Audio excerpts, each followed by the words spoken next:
Pabili naman tayo ng prutas. Oo nga, ano bang gusto mo? Tsaka yung itlog ko lang. Ay, umaga mo yata magising ah.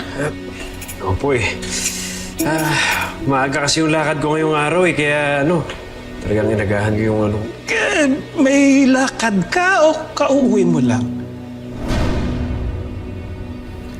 Linakad mo na ba ang visa mo, Iho?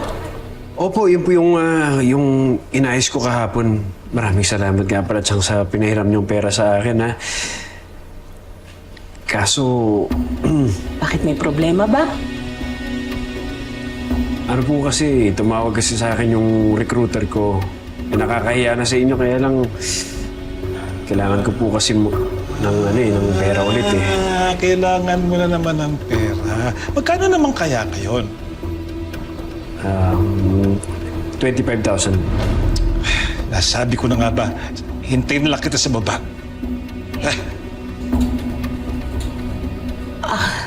25,000. Opo eh. Sige. Magwi-withdraw ako, pero mamamalengke muna kami, Iho, ha?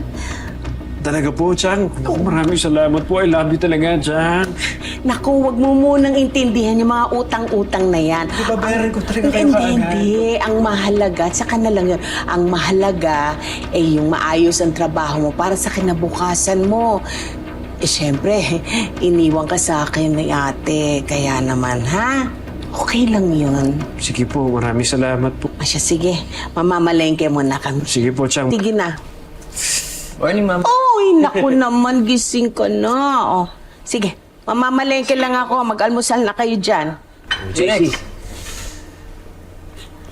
Buti na lang nandito ka. Kailangan kasi kitang kausapin. Kailangan ko kasi ng pera. Baka naman pwede mong pautangin muna yung Kuya Rex mo ng 20,000. 20,000 ka dyan. Kuya Rex, 20,000. Kuya Rex, wala akong ganun kalaking pera. Anin mo ba yung 20,000? Sana yung pang-abroad ko kasi. Kaya na sige, kung anong meron ka na lang. Okay din yun. Babayaran ko rin naman. Sige, kuya. JC, huwag mo na nga pala sasabihin kay Chang, ha? Sige. Sikreto lang natin to. Okay? Sige, kuya. Opo. Sige, salamat.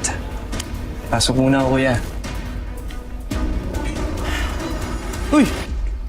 Kanina pa kayo dito?